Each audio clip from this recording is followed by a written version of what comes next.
Hello again, fight fans, and welcome to episode 304 of the Neutral Corner Boxing Podcast. I am your host, Michael Montero, for Ring Magazine, ringtv.com, and the Ring Digital YouTube channel where you are watching me live now. As always, guys, remind you to make sure that you are subscribed. Click that little notification bell. And super chats are great on the show, but just a reminder that income goes to Ring. If you guys want to contribute directly to the Neutral Corner, to me, best way to do it is to check out my site, monteroonboxing.com. And there you can tip the show. You can contribute whatever you want, $1 or more, whatever. It doesn't matter, okay? And then we sell Montero Unboxing t-shirts there too. You guys can check those out. We have them in, I think, 6 different colors, different sizes, all that good stuff. And for those of you who have checked out the MOBTs and supported on the site, we genuinely appreciate it. If you guys can't catch the live video every Monday, you can check out the audio podcast that goes out every Tuesday on podcast platforms around the world. Okay, so just look for that. All you got to do is search for Montero Unboxing, the Neutral Corner, wherever you listen to podcasts, and you will find me. All right, let's get into this, man. TNC 304 for the week of March 12th. It's not a crazy busy week in terms of action this weekend. We do have a fight to preview, but we have a lot to discuss that took place last weekend. So, yeah, let's get right into some news and notes. We got just a mixture of news here, guys. Let's start off with some bad news, unfortunately, for several different fighters. Guillermo Rigendo suffered an eye injury. He was actually cooking in his kitchen, I guess, with an old school pressure cooker. And no shit, not making this up, it blew up. It blew up in his face. And I guess it injured both of his eyes, but one of his eyes, it greatly affected his vision. 80% of his vision's currently gone in one of his eyes. The good news is that the doctors are saying the tissue, I guess the tissue around the cornea, the lens of the eye, is repairing. And over the next couple of weeks, they're going to monitor this, but there's a chance he can make a full recovery and 100% of his vision can come back. So obviously, we hope that's what happens. Just a freak thing, man. The craziest shit can happen in the world, huh? Just of all the things, I mean, this guy's taken punches in the face for a living for pretty much his entire adult life, but most of his life in general. And his eyes are fine. But just cooking in the kitchen and boom, there goes the pressure cooker. You can't write this stuff, man. Just a crazy freak injury. And we obviously all are pulling for Rigo and hope that his eyes and everything else heals up 100%. Really, really sad news out of Indonesia, out of Jakarta, Indonesia. There was a fight on February 27, which I think was Sunday. Correct me if I'm wrong on that. A couple Sundays back, a fighter there, Hiro Tito. That was his fighter name. His real name was Hiru Purwanto. 35 years old, was married and had 2 daughters, one 13 and one 5. He suffered injuries in a fight there February 27th in Jakarta, Indonesia, and went into a coma. And unfortunately, a few days later, he passed away. So, guys, we hear about these stories every year in this sport. They very, very rarely make the mainstream headlines, unless it's a high-profile fighter or a fighter from the Western world, particularly America or the UK. But in parts of the world, I mean, all over, this sort of thing happens all the time. All the time. People think that this doesn't happen in boxing anymore. That is incorrect. It still takes place. So this is a dangerous sport, ladies and gentlemen, and it's a wonderful sport. And it's done much more to save more lives than it has hurt lives. But cases like this obviously are very, very sad. So our thoughts are out to his family. Just a terrible man, a wife and 2 young daughters at home left behind here.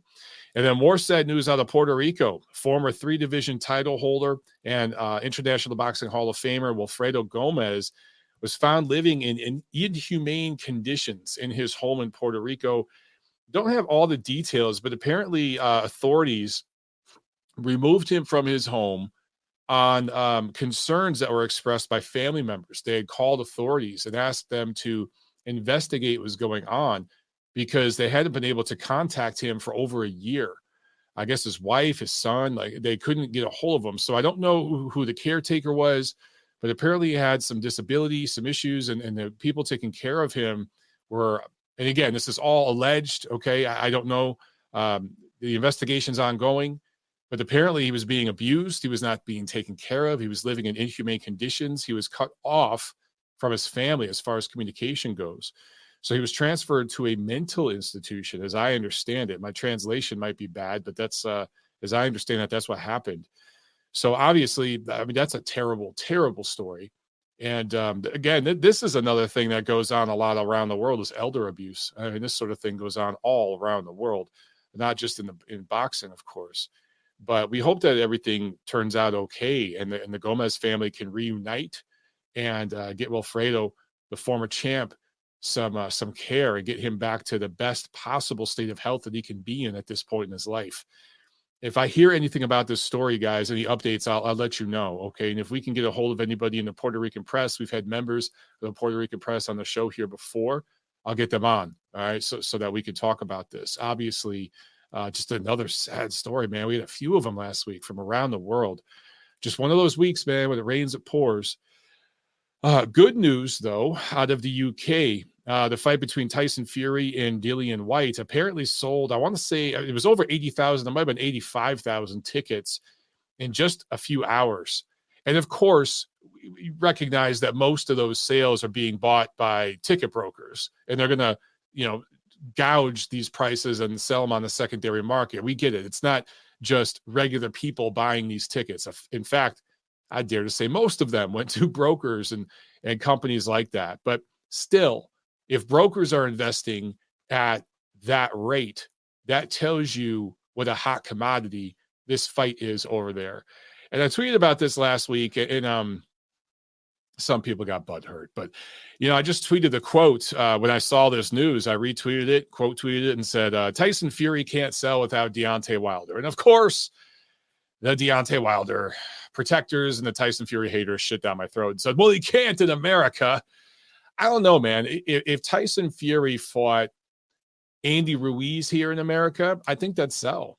Tyson Fury versus Andy Ruiz in Las Vegas, if marketed the right way, if Ruiz actually got his ass into the ring and got a W against a top 10 opponent and they did that fight, I think it'd sell.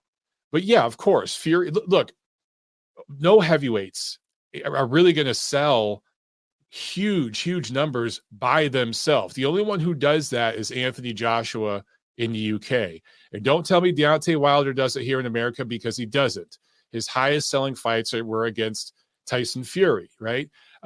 So I think these guys all need each other. But when you get two of the top 10 heavyweights in the world, which this fight is, it's going to sell. And both of these guys are from the UK, so that's going to do huge numbers. Apparently, the promotion is going to talk to authorities involved and see if they can open this thing up to be 100,000 tickets. And this might break the record that Joshua's fight with Klitschko did a few years back. I can't remember. I want to say it was 2017 that fight took place. So that was like 5 years ago. So Fury versus White has the possibility of breaking that record. That would be pretty amazing, man. So that's good news, right? So it's not all doom and gloom. It's not all bad. But hit the like button, guys. Taurine says, hit the like, you bastards. Hit the like button, guys. Papa Chubby says, hit the like button. Justin says, Rigo can't catch a break. Yeah, tell me about it. That's sad news, man. Nacho says, Rigondio, man, what a horrible way to get hurt. Yeah, just imagine you're in the kitchen cooking and boom. I mean, that explosion, the heat, the steam, that had to hurt like hell, man. So, yeah, I just hope he's okay. Cole Matsuda says, GOAT trainer Virgil Hill will help AJ outbox Usyk. Okay, we'll see about that one. I think you're being sarcastic. Sal says, easy work for Choco. Yeah, we'll get into that for sure. And Gail says, Montero missed having you in San Diego this weekend. Yeah, I missed being there. It just didn't feel right not being ringside. I've been ringside for so many of Chocolatito's fights. But I had family in town this weekend, and we enjoyed the family time. My little nephews, Luca and Enzo, were here. My father was here, my sister, my brother-in-law. So we hung out with some friends and just did the family thing, which was nice, and it was necessary. with all the craziness going on in the world, my family wanted to get together and just kind of have some positive time with each other. And it did the body good, I got to say, man. Twal in the chat says, Fury versus White, 600 pounds of men. Let's hope not. Let's hope it's closer to 500, please. Please, I hope that, I was listening to the boxing rant today with Vince Cummings and Kenny Keith, and they were talking about that fight. And I can't remember the exact quote, but Kenny said something to the effect of Fury versus White is going to be two orcas trying to high five each other. That's what he said that the fight's going to look like. I hope he's wrong, but shit, he might be right. I really, really hope that it doesn't work out that way. Sam A asks, explain the super chat again, because it's the only way I can get a question in. Well, so look, guys, this is Ring Magazine's YouTube channel. Okay. So when you guys do super chats, that revenue is going to Ring. When you guys do super chats on my channel, when I do my show on Fridays, that's going directly to me because that's my channel. So if you want to support Ring, cool, do a super chat, support Ring. I'm just letting you guys know that revenue doesn't go to me. That goes to Ring because this is their YouTube channel. So there are times where, and I'm negotiating, and we'll see what happens in the future, but where maybe, that revenue will get whacked up more and everything else. But for right now, that's pretty much the way it works. So the deal we have is, I get a certain rate for doing the show and doing the recap and everything else, but the super chats, that's Ring. So so if you want to contribute and, directly to the show itself, the best way to do that is MonteroUnboxing.com. All right. Just want to put that out there. All right. Let's get into this review, man. I see a couple of you already on the phones. If you're on the phones, just realize I'm not going to get to you for a while. You're going to be waiting for a while, so you might want to hang up and call back because I got to get through this review preview. But if you want to sit on the phones, then that's cool. Just sit tight. All right. Fight review time. And we start last Friday, March 4th. And, both events last week, both of the big fights were in California. But on Friday, March 4th, it was Northern California up in Fresno. And this was Top Rank at the Save Mart Arena. ESPN Plus did the broadcast. In the main event, Jose Carlos Ramirez gets back in the win column, makes his comeback from that loss to Josh Taylor last year. Unanimous decision win over Jose Pedraza. This was a 12-rounder, of course, 140 pounds, of course. It was the battle of the Jose's, and it was a Mexican-American Jose versus a Puerto Rican Jose. Scores were 116, 112 three times, and those were good scores. This was an 8 rounds to 4 kind of a fight. I thought those were solid scores all around. Pretty easy fight to score, honestly.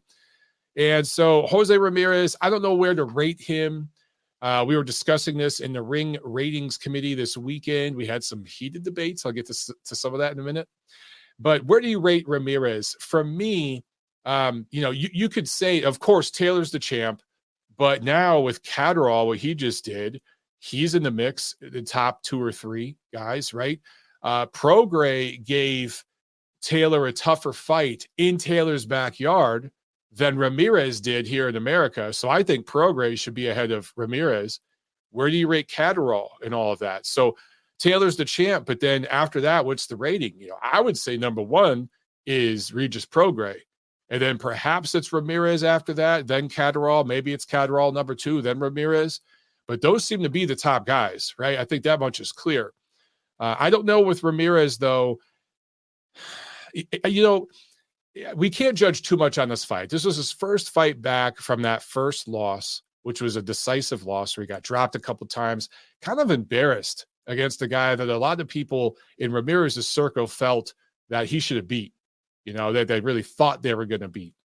But, this was his first fight back. Good performance. Wasn't amazing. It wasn't a great performance, and maybe he was just overshadowed because we had such a great fighter fighting the following night. So Ramirez is still a guy I'm keeping an eye on. It seems to me that he makes 140 pretty well, and he's going to be in that division for a while. So who knows? It would be interesting to see him fight some of the guys at 135 that are going to move up. And I still want to see Ramirez and Prograis. I think that'd be a hell of a fight. Ramirez, Catterall, that's interesting. Any of those fights work. That's a loaded division. These guys just got to fight more, man. They really haven't been very active, especially Prograis. He's disappointed me. And Taylor hasn't been very active either. But Prograis, especially after the loss to Taylor, just seems to have kind of plateaued a little bit in his career. I want to see him get active again because I really like Regis Prograis. Also on this card, Gabriel Flores Jr., friend of the show. He's been on the show before. 130-pound prospect, got a majority decision win, majority decision win. It was a close fight. I think he edged it, but it was close. And Joet Gonzalez, a 126 prospect, he got a KO win. Both these guys rebounding from losses last fall. So both of them, this was a card of fighters getting back in the win column after losses last year. That's what this card was. And several guys from California were fighting in their home state, including 2020 U.S. Olympian, silver medalist, U.S. Olympian for the American team, Richard Torres. He won his pro debut by knockout, and he's from that area too. Kind of in between, I want to say Fresno and Bakersfield. He's from a small town that's right in the middle between Bakersfield and Fresno. So that northern, I guess it's not Northern California. The Central Valley is what they call it. He's from that area. So he brought a lot of hometown fans up there to see his pro debut, and he did not let them down. All right, so let's move on to Saturday, March 5th. Matchroom Boxing at the Pechanga Arena in San Diego, California, and this was broadcast on DAZN, of course. There were some interesting fights on the undercard, but the undercard, the guy that stole the show is Mauricio Lara, scoring a KO3 win over Emilio Sanchez in a featherweight fight. This is an early knockout of the year candidate. If you guys haven't seen it yet, go back and watch that one. Just for the knockout. It was only 3 rounds. There was some good two-way action. Really, really exciting, explosive fight. And Lara brings the heat, man. It was a great knockout for him. Early contender for knockout of the year in 2022. But this one was all about the main event. Let's be honest. Roman Chocolatito Gonzalez, 34 years old, going on 35 years old, scores a unanimous decision win over late replacement Julio Cesar Martinez, who was a title holder at 112, moving up to 115, but missed weight. Didn't even really try to make the weight. But everything was worked out. It was all good. To me, it really, really looks suspicious that Martinez and his team were trying to game the system a little bit and have an unfair advantage. And that lets you know that they knew what they were going up against. Props to them for taking this assignment, for stepping up when Estrada claimed he had COVID. Who knows? But Estrada didn't seem ready or willing to want to take this fight just right now at this moment in time. And so the fight blew up. It was supposed to be the third fight between Chocolatito and Estrada. And Estrada pulls out. Okay, maybe he legitimately did have COVID and it really, truly did affect him. I don't know. He's the only person who can answer those questions. But Martinez stepped in and kind of saved this show. So he does deserve credit. But I thought the 27-year-old kid, I don't know. It seemed to me that they were trying to game the system with the way the shenanigans at the weigh-in. All right. Anyway, this fight, what a performance from Gonzalez. The scores were 116, 112, 117, 110, and 118, 110. It really, a couple of those scores were too close. I scored this fight 118, 110. You could even go 119, 109, but I gave 2 rounds to Martinez. I can't remember which rounds, but I scored this 10 rounds to 2 for Chocolatito. He absolutely dominated this fight against a younger opponent who came in overweight, trying to have an advantage. Didn't matter. The extra strength, the extra stamina that Martinez had did not matter. So for Chocolatito, he had those back-to-back losses against Rungvisai Sai in 2017, and I was ringside for both of those. One was in New York, the first one. Second one was in L.A. The first one in New York, even though Chocolatito got dropped, I still thought he won that fight. I really, really do. I was there, and I remember during the fight thinking, oh, Chocolatito's got this. In the championship rounds, I thought, he's pulled this out. This was a scare, but he pulled it out. The judges didn't give it to him. But in the rematch later that year in L.A., Rungvisai Sai left it out of the hands of the judges, right? So Chocolatito was blowing up in weight in between fights, wasn't doing the weight cut properly, wasn't 365, 365 gym kind of guy, has since rededicated himself and found a renewed focus and discipline that in between fights, he always had it in camp, of course, and everything, but in between fight camps, Chocolatito's living a little healthier, a little better, and it's serving him well. And that's the thing about losses. So many fans worry about them so much and overrate them and just overweigh them. Just they're not that big of a deal sometimes, guys. And in the case of Chocolatito, I think those losses almost like renewed his hunger. He seems to be just more hungry right now, and he seems to be rejuvenated to a certain extent. And obviously, there's a little speed taken off the fastball. His hands and feet don't move quite as fast as they used to. He doesn't have the exact same power that he once had. I mean, he did start at 105. So, yes, he's on the downside of his prime. That's very obvious. But he's such a special fighter that he can absolutely, thoroughly outbox and completely dominate a guy like Julio Cesar Martinez, who's not, I wouldn't call him an elite level fighter. I wouldn't call him, is certainly not a pound for pound kind of guy, but he's one of the top fighters at 112. Moving up to 115 as a last minute replacement. I don't want to get too excited about this performance, but when you look at what Chocolatito has done since 2017, those 2 losses to Rungvisai that I mentioned, he is 5-1. And you could make a real argument, a real logical argument that he's 6-0, because I was ringside for his second fight with Estrada last year in Dallas. I thought he won that fight too. Great fight. Could make a case for either man. I just thought Chocolatito won. And, Chocolatito is one of those guys that a lot of diehard boxing nerds like myself have fallen in love with. And when you fall in love with a fighter like this, you have to really, really check yourself and make sure that you're scoring these fights accurately and you're being careful not to give an unfair advantage. I've watched these fights several times. I still feel that he beat Rungvisai in New York. I feel he beat Estrada in Dallas.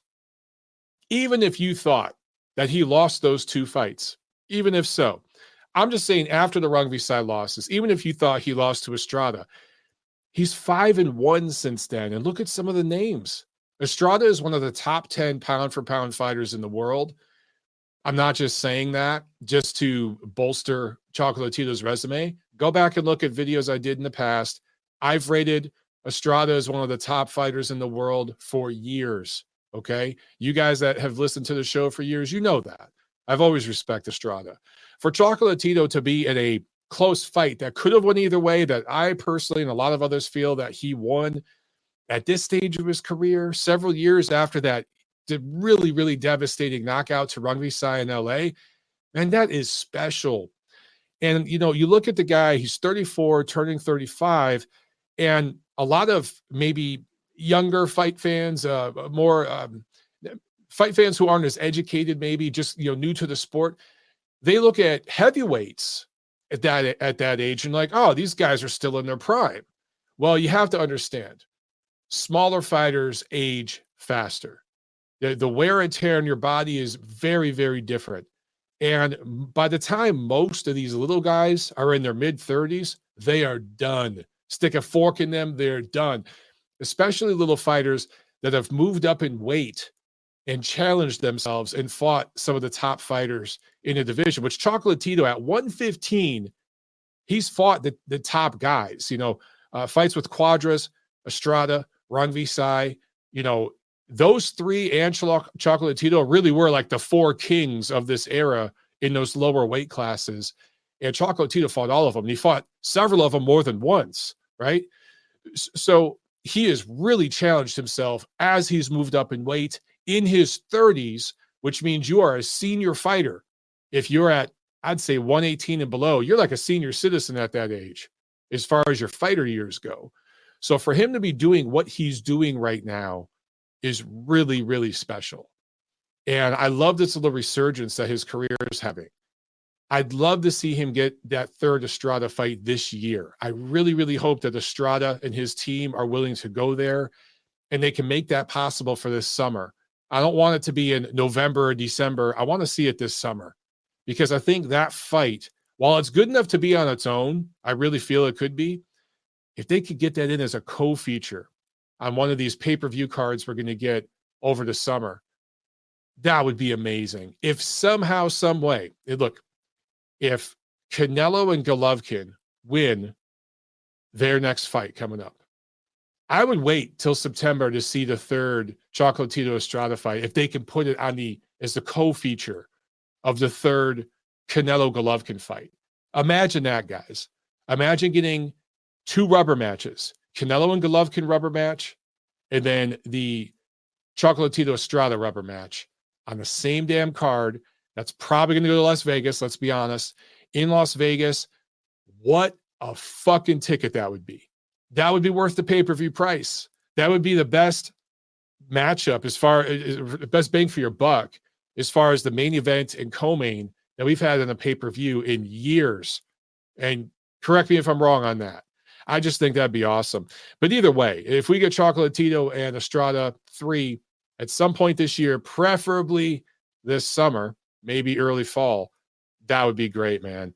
And if Chocolatito can pull that off again, whew, that's something else. I got to say this too. Just in terms of style, I don't know if I've seen a more perfect offensive fighting machine than Roman Gonzalez in a pound-for-pound sense. I can watch this guy fight, and many of his fights go 12 rounds when he fights the elite, because that's what happens when you fight top fighters, or much younger, stronger fighters in this case, hungrier fighters that are still coming up in their career. And I can watch 12 rounds, and I'm thoroughly entertained. I don't need to see 6 knockdowns. I don't need to see the slop fest that we saw between Fury and Wilder, which was very dramatic, okay? I recognize it was dramatic.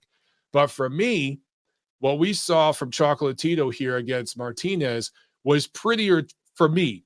It was more aesthetically pleasing for me to watch. The balance is amazing. And Chocolatito doesn't do the shoulder roll, the lean back, the running away. He stays right in the pocket with you. And he makes very subtle movements. They're so subtle you almost don't notice them. You have to go back and watch him again and again. He does little things with his hands, with his arms, his body positioning. His balance is always on point, and his counter punching is just completely instinctual. He doesn't think about it even for a nanosecond. It just happens. Can throw every single punch in the book, and most of the punches are, I'm not going to say slaps, but they're just touches to move you where he wants you, to position. Sometimes it's to position himself while he's stepping back or to the side. He'll touch you a couple times to get the angle he wants. Then he'll put some heat on a shot. He's so good at that. And he can stand there in the pocket and he keeps his hands up. You know, a lot of guys ain't keeping their hands up is here. For you guys listening on the audio pod, I've got my hands up on my chin. Chocolatito's hands are up like on his temples, like high up on the temples, where his gloves, the top, his fingers are almost above his hairline, way up on and he can lean down, catch shots, keeps his eyes open, sees what you're doing, and then loops around or underneath. He just does so many great things right there in the pocket in front of you. And it's just been such a joy to watch this dude. And I know I'm fanboying out here big time, but guys, when is the last time you saw a pretty one-sided fight like this that was really, really entertaining to watch for 12 rounds? Credit to Martinez, because he kept coming. He took a lot of punches. He never quit. A lot of other fighters in his position would have. He kept coming forward, so he did make the fight to a certain extent. But just the firepower from Roman Gonzalez is just so pretty to watch. He might be the prettiest fighter to watch that I've ever seen. We could talk about guys like Jorge Linares. You know, offensively, he was just amazing to watch. It was actually, in a lot of ways, it was more fun to watch Linares train, to be able to see him train up close at the gym than fight. But he was so incomplete. You know, he wasn't a complete package. Roman Gonzalez is a complete package. He really, really is. And for somebody that say, well, he doesn't have one-punch knockout power. Again, the dude started at 105. And you think, well, that's only 10 pounds. Yeah, it's only 10 pounds. If you're a 200-pound guy and you gain 10 pounds, that's not a lot. But if you're a 100-pound man and you gain 10 pounds, That's like 10% of your body weight almost. That's a significant amount of weight. And, he's moved up 4 divisions. And I really think that he could move up to 118, which he mentioned, by the way, and compete and maybe win a title there. That would be pretty amazing. But I want to see him stay at 15 and fight some of these, fight third fights with Estrada, maybe even Rungvisai again. By the way, Rungvisai has been really disappointing since those wins over Chocolatito. And he had a win over Estrada. He just fell flat. But I should mention, Gonzalez landed 2 times the amount of punches, more than 2 times the amount of punches that Martinez landed, according to CompuBox. 51% of his power punches. And Martinez is not an offensive genius. Again, I don't want to oversell this performance because it's not as if Chocolatito did this against an Estrada or a Quadras or a Rungvisai. You're not going to do that against that level of fighter. You're just not going to, okay? But against this type of fighter at this stage of his career and last-second replacement, dude, pretty impressive stuff, man. He threw over 1,000 punches, guys. That takes an insane amount of stamina and just a comfort in the ring. That's another thing about Chocolatito. He's so comfortable in the ring, so relaxed. One last note I have to make about him. There are people out there that say boxing is not a martial art. I completely disagree with them. Boxing is one of the classic martial arts. But Chocolatito is a prime example of how it is a martial art. When I watch him, when I watch Roman Gonzalez, I am watching a master craftsman. I am watching a master of his craft. I am watching a true martial artist. The term martial arts gets thrown around a lot, right? And a lot of people dabble in this or that discipline. They call themselves a martial artist. So you might know a little something. But when I think of a guru, when I think of a martial arts guru, I think of somebody who is an absolute master of their discipline. And that is Roman Chocolatito Gonzalez. How could you not watch this man fight and say to yourself, holy shit, that is a master of his craft. That is a master martial artist. That is what he is. Come at me if you disagree. Come at me. All right. Preview time. Let's do it. Preview time. This Saturday, March 12th at the Nottingham Arena in Nottingham, England. Matchroom is back on DAZN. This is like a little pregame. Or is this Matchroom? Wait a second. I might have just lied to you. Is this Top Rank? No, this can't be Top Rank. This has to be Matchroom. Hold on. I got to check this because I don't want to lie to you guys. It's definitely not a Top Rank, although, of course, Conlan is a Top Rank fight. It is Matchroom. I was correct. See, second guessing myself. I didn't even need to. All right. This is kind of a pregame party for the St. Patrick's Day holiday coming up next week, I think it's next Thursday, March 17th. Leigh Wood, 25-2, going up against Michael Conlan, 16-0 for Woods. Wood has one of the WBA belts. Who really gives a shit? That's a phony belt. Although I do have to give Wood credit. He didn't get handed that belt through an email or something. He actually scored an upset TKO 12 win over Kan Shu last July to get that belt. So I do rate this belt as being somewhat legitimate, even though it's WBA trash. Actually, because I'm just thinking, guys, 126. Who is the super champion at 126? It's Leo Santa Cruz, isn't it? I'm going to pull up the WBA ratings. Let's have some fun with the WBA. We haven't done this in a while. Oh, shit. WBA ratings. What the hell? What did I do? Hang on. Bear with me real quick, guys. I'm pulling it up here. But let's have some fun with these fools because they're insane. Because this might be a situation where the quote-unquote regular title holder is the best one. Let's go down to featherweight. And okay. So currently at featherweight, the WBA super champion is Leo Santa Cruz, and that's absolute dog shit because Santa Cruz hasn't done shit in the featherweight division in years. He recently got KO'd moving up in weight and all that. So the WBA sold that belt, that super belt at this weight class to Al Heyman, right?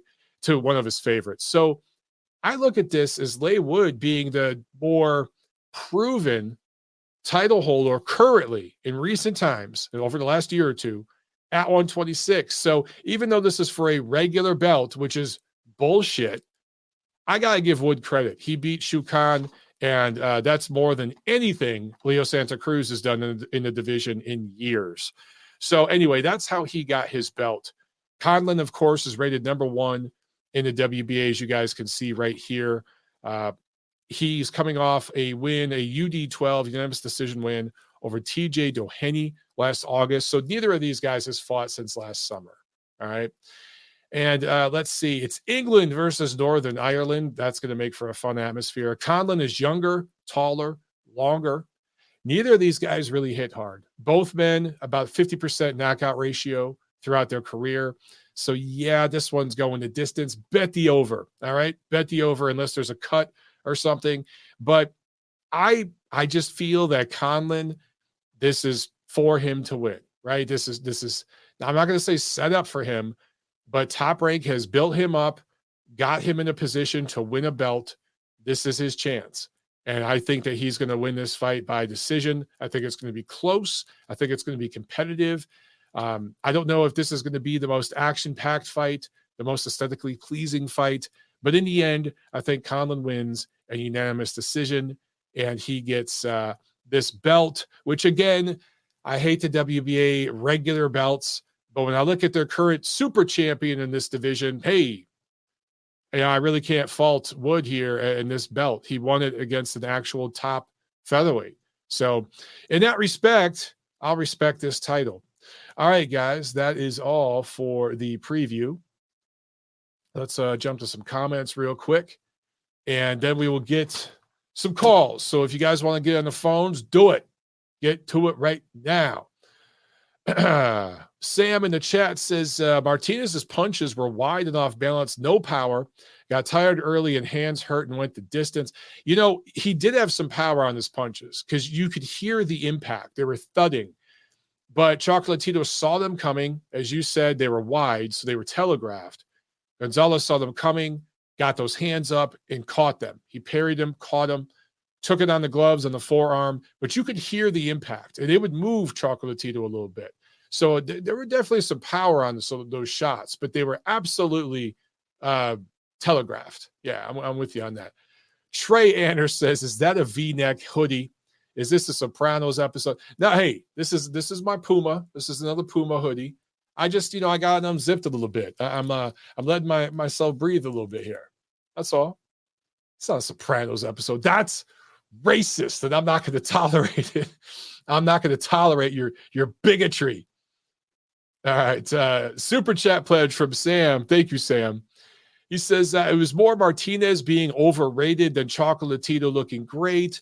He couldn't drop or finish the guy that had nothing. I don't know about that, dude. I just listen, man. Let's pull up Martinez's resume, okay? Because I don't think it's fair to say that Chocolatito couldn't finish him, or, this was just Martinez being overrated. Again, I'm not calling Martinez a world, like a super elite fighter, but he's a top guy, dude. I mean, let me see. I got to pull up. Yeah, here's his resume. Now, he has lost twice, but he's never been stopped. He lost his pro debut. That was by split decision. He was a teenager. I'm not worried about that. Or he wasn't a teenager, but he was very young. All right. But as he's moved up in opposition, I mean, he's got to win over Selby, Charlie Edwards, Christopher Rosales, Jay Harris. These aren't bad wins, but not great. The McWilliams-Arroyo fight, that was going to be really interesting. I was really interested in seeing that fight because McWilliams-Arroyo is an experienced guy. Both fighters were down in that one. The biggest problem for me with Martinez is his issues making weight. He's had issues with that, and he needs to, I guess, move up to 115 or do something different in between fights. Stop using artificial means to make weight on the scale when he fights in Mexico. I'm just going to put that out there. Allegedly. I'm just saying he needs to clean up some things in camp, but he's a solid fighter, dude. Let's put up ring I want to pull up our ratings at flyweight because I think it's worth going into this. Let's see. Flyweight ratings. I'm going to pull this up for you guys and we'll check it out because I know there's a lot of people that agree with Sam. There's a lot of you guys out there who do. So, I mean, currently, look, man, there's no flyweight champion, but we had Julio Cesar Martinez rated number 1 at 112 coming into this fight. Now, 112 isn't the deepest division in the world right now. It's not that deep a division because these guys haven't unified belts. You know, if we could see Martinez fight Junto Nakatani or Sonny Edwards, Artem Dalakian, those are all good fighters. If we see them start to fight each other, well, then we could get some consolidation here. But I'm looking at the top ratings, and Martinez does have a win over Christopher Rosales, our number 7 guy. And he was beating McWilliams Arroyo, our number 8 guy, before that fight got stopped due to headbutts. So the number 1 guy at 112 moves up to 115, last-minute replacement, completely different style than Estrada. And Roman Gonzalez handles him, dude. No one's ever stopped this guy. So it doesn't surprise me that he went the distance, especially, Sam, when you consider that he didn't try to make weight.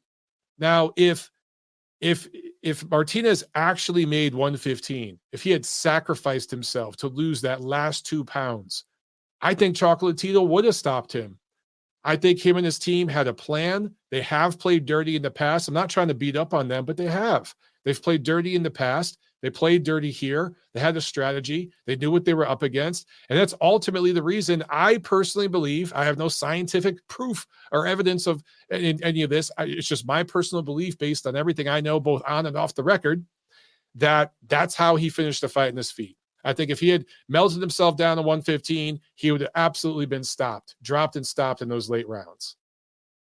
So take from that what you will, but that's my opinion. All right, let's jump to the phones.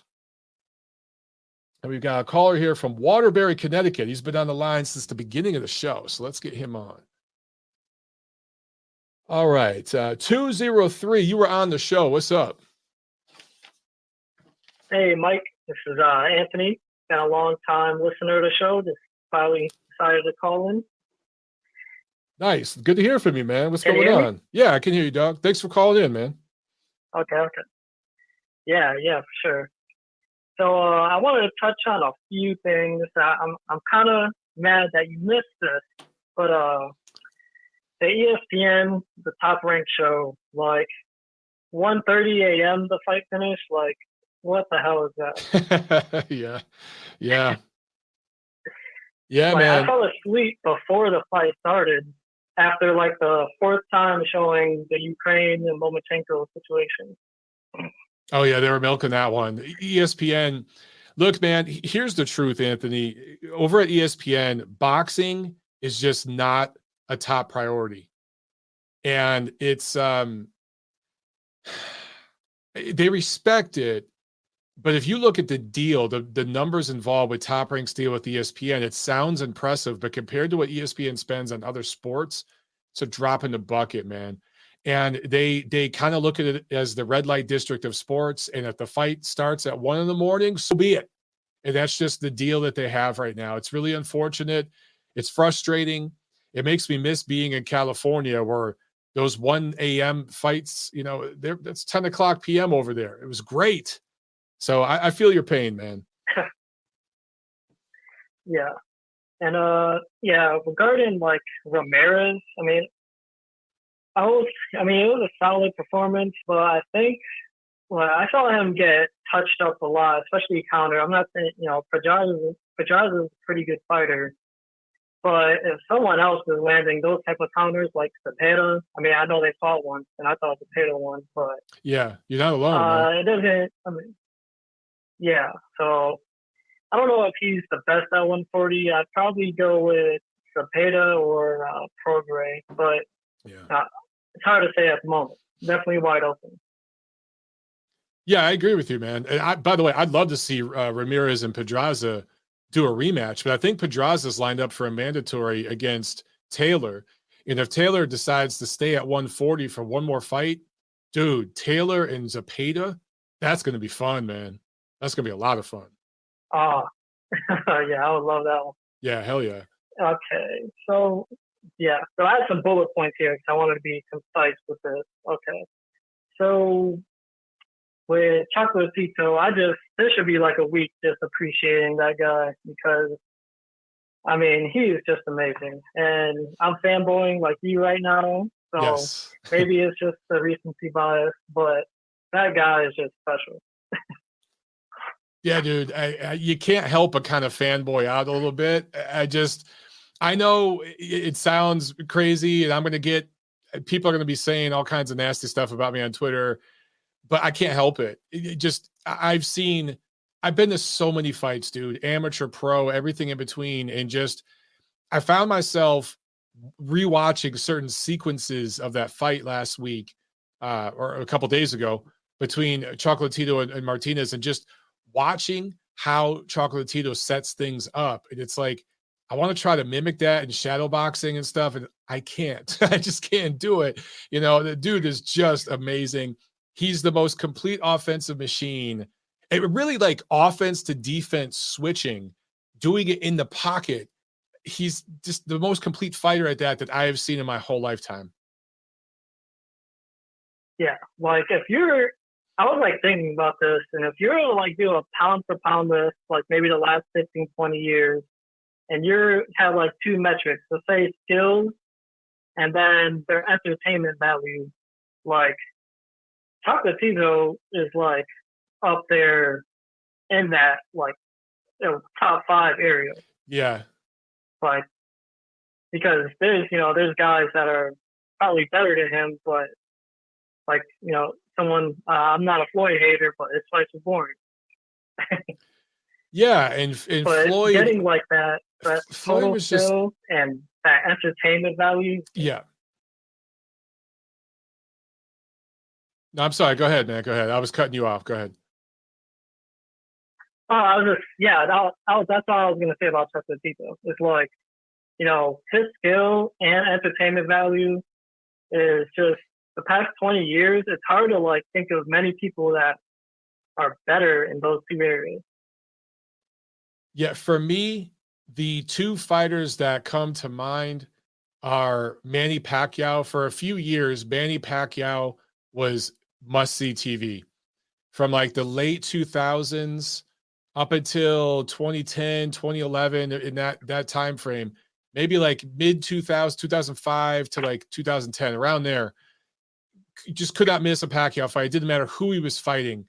Amazing. And then Golovkin had a run there that was a lot of fun. Yeah, Triple G right up there. Yeah, yeah.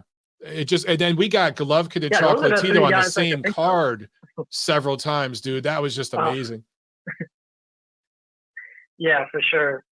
And then I wanted to touch on the two Canelo fights really quick. And so when they announced the Bivol fight, the first thing I did was rewatch that Joe Smith fight. And I think that was a good fight to watch because you see like the best of Bivol and also the worst because Joe Smith caught him with a shot that essentially put him out on his feet. And he had to like hold on to the rope right after. But then he also, after that, he literally dominated the last few rounds and almost knocked Joe Smith out. So you saw that if he gets hurt, he's not going to back down. Because Joe Smith Canelo's a good puncher, but I don't think he's anywhere close as Joe Smith. No way. Joe Smith is one of just the that fight to strongest me is guys. very interesting. I'm with you. Yeah, that's a great fight, and a lot of people are sleeping on it, but I think that's a really, really great fight. And people are shitting on Canelo right now on Twitter. It's just ridiculous, man. Oh yeah, it's crazy. I think like, and if you're like doing a split, I mean, you have to give Canelo a curve against anyone because his activity. I mean, he's so much more active than everyone else. Right. So right off the top, you have to just go 60-40 or 60-40, 65-45. And then, I'd probably say it's like a 60-40 fight right there, Canelo Bivol. And with the Triple G fight, I'm a big Triple G fan, and there's a part of me that was a little part of me that didn't want this fight to happen because, I mean, 40 years old. I don't know if he's that same guy. Maybe he could bring out one more good fight. But what's interesting is there was a Paulie Malignaggi interview right after the second fight, and he was pretty spot on when he said, after that fight, they're gonna make Triple G wait 2 or 3 more years before they fight again, and that's essentially what happened. They aged him out, and I love Canelo, but he waited till Triple G turned 35, 36 for the first fight. Yeah. And the second fight, I think it was debatable. I thought Triple G won, but I wasn't mad about Canelo getting it. But they definitely waited him out for the third one. So I just don't. I know, if Triple G loses, people are gonna forget those first 2 fights, and they're just gonna think about Canelo possibly knocking him out or beating him decisively. Yeah, I agree, man. That's the business. I mean, Oscar De La Hoya did it. Floyd Mayweather did it. Sugar Ray Leonard did it. Some more than others. Actually, I need to give Oscar credit. He fought a lot of guys, top guys. He took a lot of challenges, so I would remove his name. But it's just what the top guy does, and Canelo's in that position. And boxing history gets written by wins and losses. 10, 20 years from now, when kids that are just now getting into boxing pull up Box Rec and they see that Canelo got a win over Golovkin and they see that Golovkin's in the Hall of Fame, they'll say, oh, shit, Canelo has a win over this guy who's in the Hall of Fame. They won't understand the nuance that you just provided, That's just how they do it, man. That's the business, brother. But yeah. Anything, you got anything else, man, before I let you go?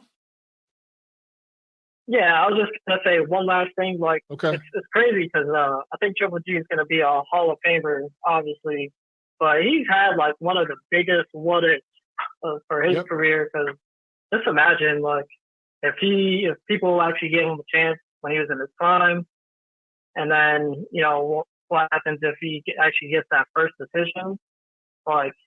He'd be in that conversation. Maybe not the greatest middleweight of all time, but he's probably top 2, top 3 with Monzon and Hazard. So very interesting. His career kind of underwhelmed a bit, and he's still in the Hall of Fame. Just proves his greatness. But that's all I had to say. Thank you so much for letting me come on. Thanks a lot, brother. I appreciate you calling in, man. Do it again. All right. Sure. Thank you. Right. Bye-bye. Yeah, with Golovkin, the what ifs. Anthony brings up a good point. He was supposed to fight Dmitry Pirog. Imagine if he gets that and he beats Pirog, who was the boogeyman, completely being avoided by everybody. And Golovkin agreed to take him on for very little money when nobody else wanted him. He should have a win over Felix Sturm and all the German fighters out, because there were several of them. I'm trying to think of, it's Sebastian Sylvester or Arthur Abraham was 160. I think he was 160. All those guys that the Germans promotion and everything shut him out. You should have wins over all those guys. I think he easily would have beat Sturm and those guys. Should have got the decision against Canelo. Imagine if Miguel Cotto had agreed to fight him. Cotto paid him $500,000 to not fight. Imagine if Sergio Martinez had fought him. Martinez and his crew wanted none of them.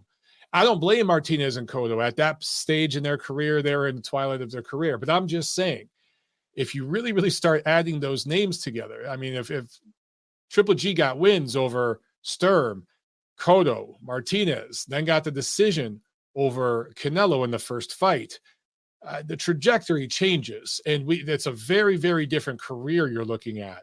But that's just the way it goes in boxing sometimes. There's a lot of what-if guys. It's a very, very difficult sport to navigate and have that career that ages well over the decades. And a lot of that is about who, what, when, where, why when it comes to your matchmaking.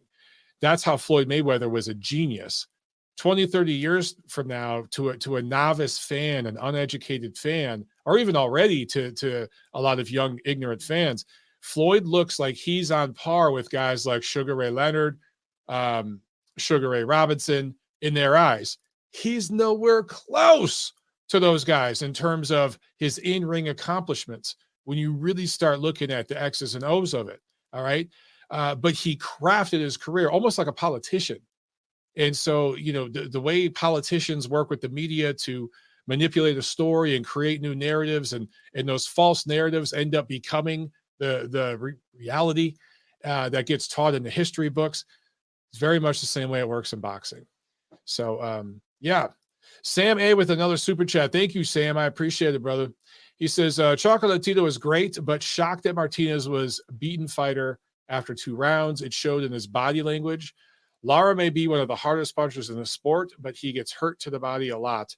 Yeah, Lara is going to be fun to watch, but he's going to be one of those guys that burns out real quick. And the second he has to start moving up in weight, that power advantage is going to go away. That style that he has does not last long. As far as Martinez, I think Martinez knew, and his team knew, they couldn't box with Chocolatito.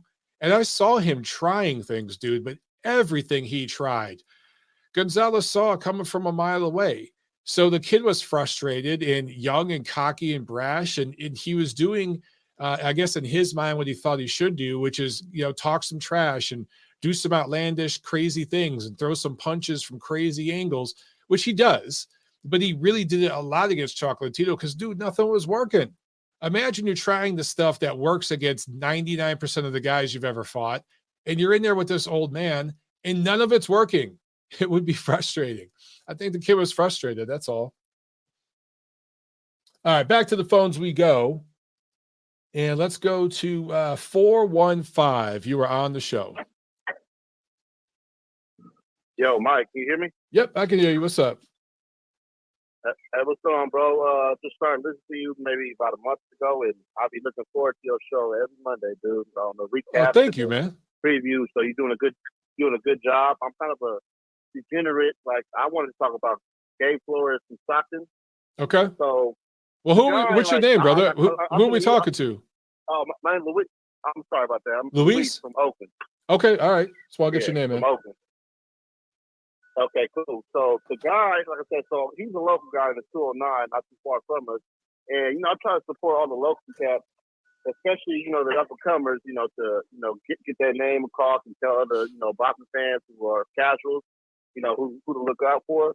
But this guy makes it hard to root for him, man. It's like he's already big for the weight class. Guy's 5'9", it looks like he walks around like 160. Young kid, too, so he really ain't got in his grown man body yet. And he is not technical at all. He's letting these little guys just make him look like an amateur.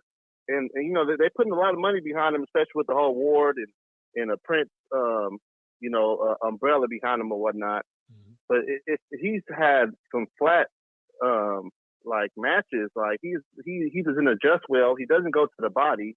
He gets hit entirely too much. Doesn't use his size.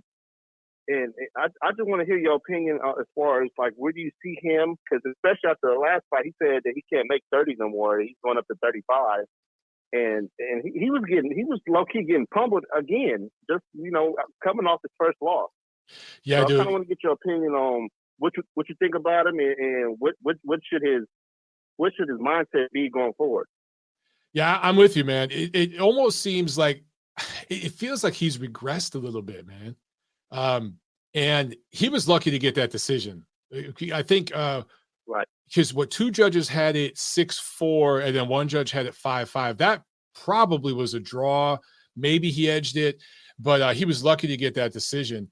And, I'm looking here at his record, man. He's got a 31% knockout percentage. So he's got 7 knockouts in 21 fights. And like you said, he's big for that division. He moves up to 135.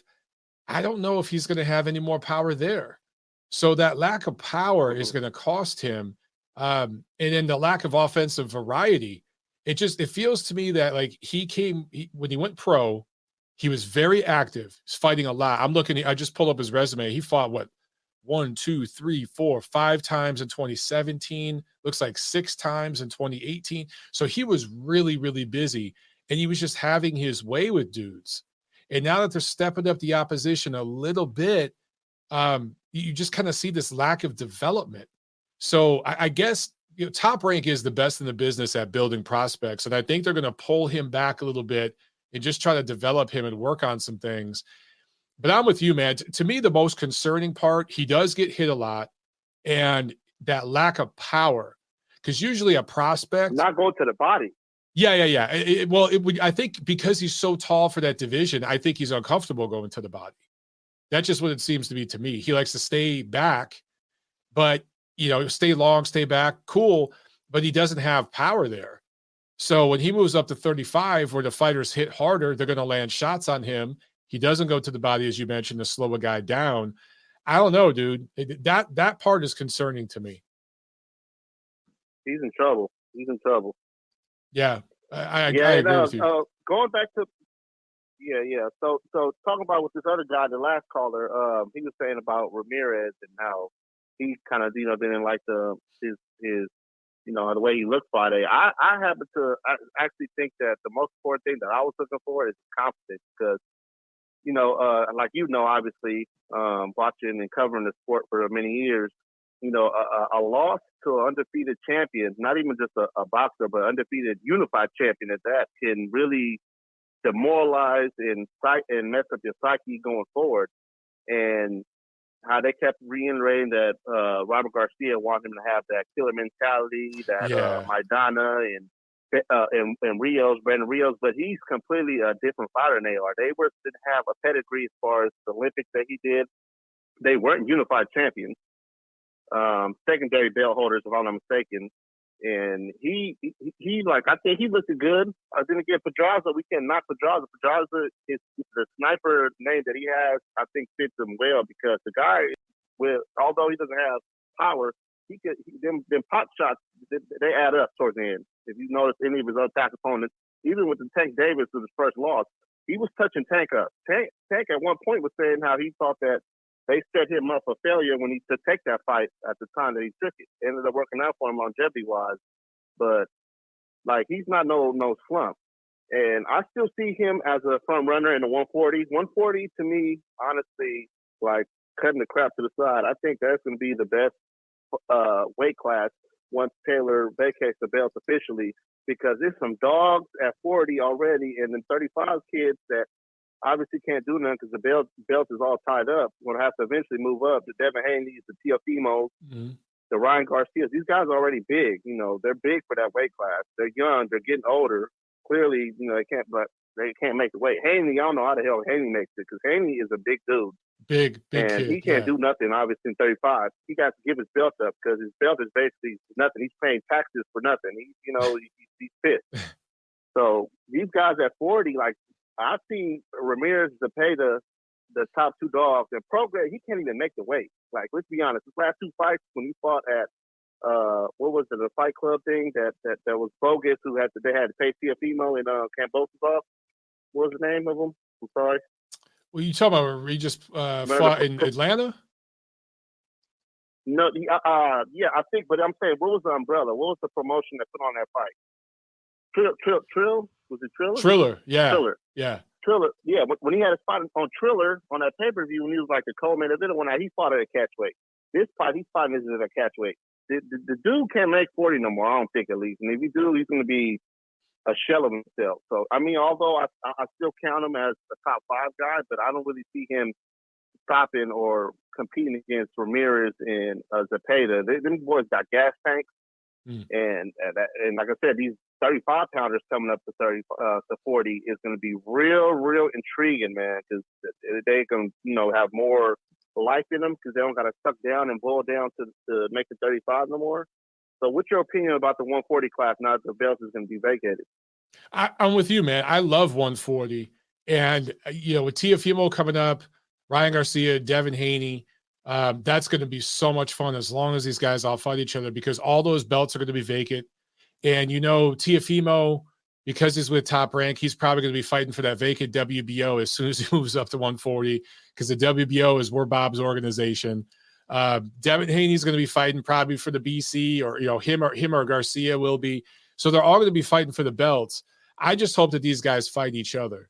And with Zepeda, Ramirez in the mix, I think Prograis can make 140 if he gets more active. He's just been so inactive, dude. If these guys all fight each other, man, that could be the best division in boxing.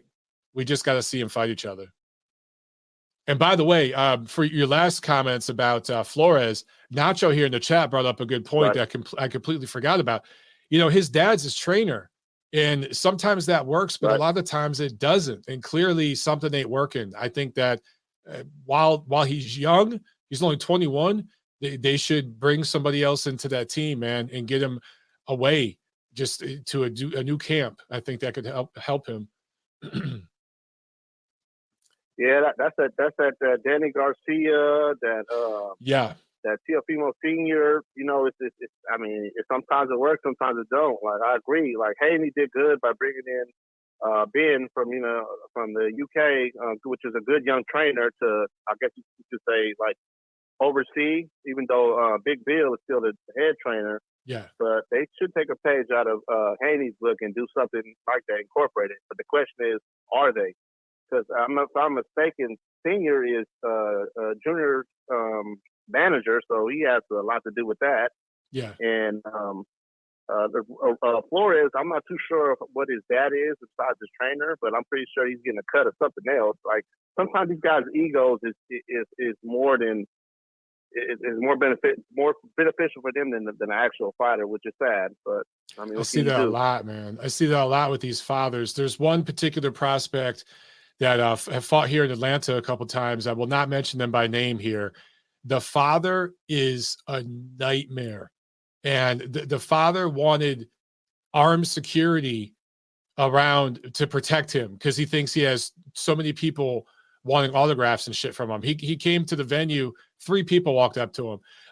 Some of these dudes are just delusional, and they're ruining it for their kids. Right. So this one prospect I know, it's going to be a catastrophe very soon. So yeah, it's something I see more and more and more, man. Absolutely. Well, yeah, Mike, I'm gonna let somebody else get on because I know they probably wanted to get on and talk to you like I did. So I appreciate your time, and you got a new faithful listener here. Thanks a lot, brother. I appreciate it, man. Call in again, all right? Most definitely. All right, there he goes, everybody. Luis, good stuff. And let's jump right to Nacho. We got Nacho on the line here. Nacho, what's up, man? Hey, what's going on, Mike? Nothing much. Yeah, just real quick, I'm just going to talk about Flores because he brought it up. At this point, Mike, I don't know what they do with that kid. That kid obviously has no power. Moving up to 35 isn't going to help him. And to me, the biggest indictment on him is that, like the last caller was saying, they've given him these guys that he should have beaten easily if he was a prospect, and he's going life and death with these dudes. Yeah. That's just a bad sign. I think really the only thing they can do is that Top Rank has to sit down with him and his dad and just be honest with them and tell them, look, I think at this point we need to bring in a real pro trainer that knows what the hell he's doing and can teach this kid a few things, because I think the dad has gone as far as he can go, and I just don't think Flores is getting any better at this point. If anything, he's getting worse. So I genuinely hope they do that. If they think this kid can be, his boxing career can be saved. But if they don't, yeah, he's going to flame out sooner rather than later if they keep going this route. And then as far as the main event on that card, Mike, I thought it was an entertaining fight for the most part. There was some spots where it kind of dragged, both guys didn't really throw. At times they just kind of stood there posing and looking at each other. But I honestly think the biggest thing was with Ramirez. It was kind of like Luis was saying right now about, I think his confidence was a little shot. Mm-hmm. And I think he just kind of needed to get back in there and kind of get the rounds in and kind of start to feel like, he could do, what he was doing before he lost to Taylor. And as the fight progressed, you could see that he started to take over that fight. Granted, I think Pedraza could have stepped up and, gone after him a little more, but he didn't. And that's kind of the indictment on Pedraza. I think that's why he has as many losses as he does, because he tends to kind of coast in fights when he should be trying to be more aggressive. And I think that's kind of cost him. But, I mean, overall, Ramirez, did what he had to do. He got back out there. He got the win. I wouldn't mind seeing another fight against, like, Zepeda or, hell, even I think Barbosa wouldn't be a bad idea. That's a good fight. I think that would be a good fight, too, yeah. Just get him back out there as soon as they can and, just get him out there and get him acclimated to winning again, because I think the biggest step he needed to do was just to hear his name as the winner, and he did that, and I just think they got to keep it going.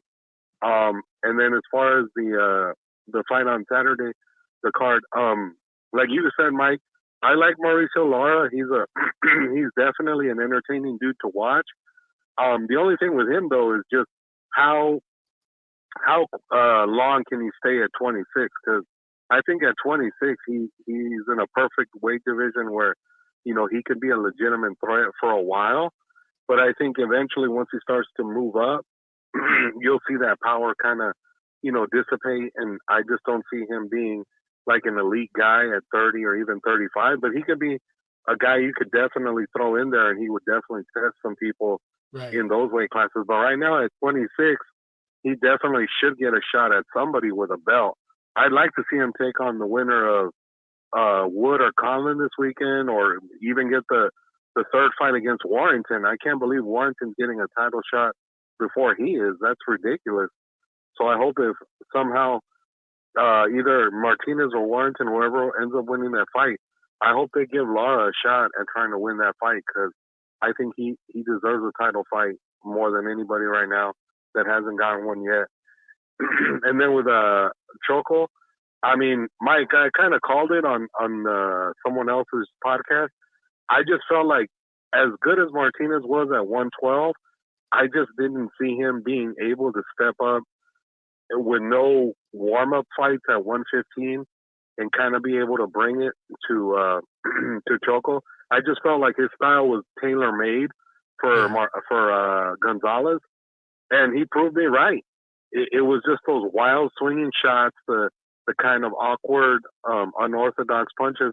I think he figured out what he was doing rather quickly, and then he was just able to dissect him.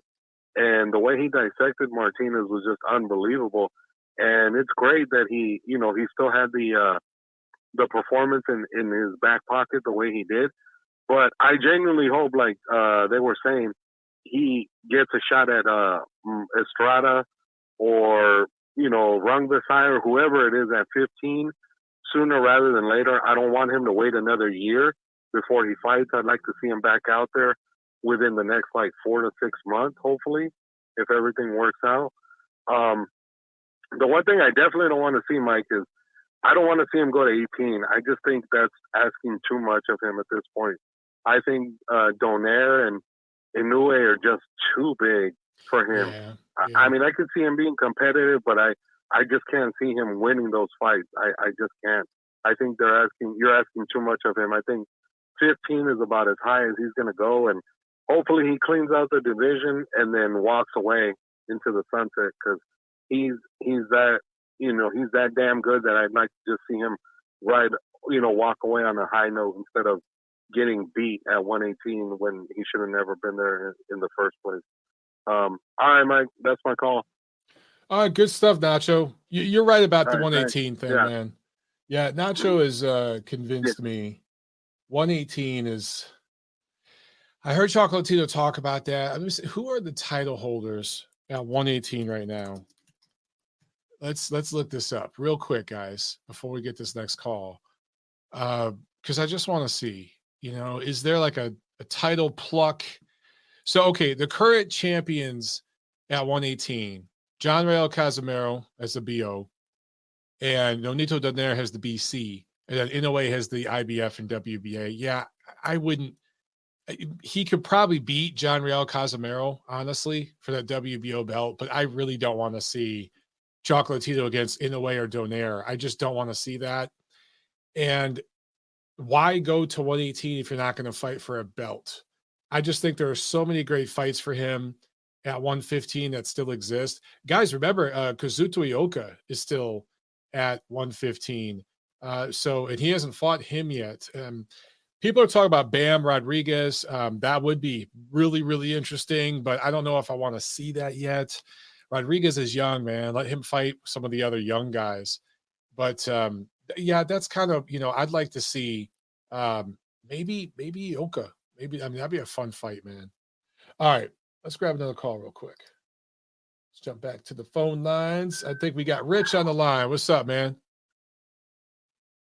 Hey, what's up, Mike? How are you? Good, brother. How are you? Hey, man, I'm good, man. Sounds like we have Chocolatito Appreciation Day today, man. Pretty much, yeah. It's yeah, and the guy deserves it. He's what can I say? He's a special fighter, a true legend in the sport, first ballot Hall of Famer for sure. And he's had that status for quite a while, anyways. But no, I just kind of all appreciation of Chocolatito, what he's been doing. This second run he's been having has been incredible. I think I caught a little bit of your other show earlier. I think you said that you can make a case that he's 6-0 yeah. Since his loss to Rungvisai. And yeah, I agree with that. Except the Strata fight was really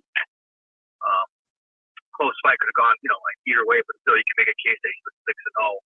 I just thought he put up a hell of a performance over the weekend, and I think I saw someone mention that maybe that Martinez was overrated. I disagree with that. I don't think he's overrated. I think kind of like how you said it, not like a elite fighter, but definitely a top fighter at 112 pounds. I think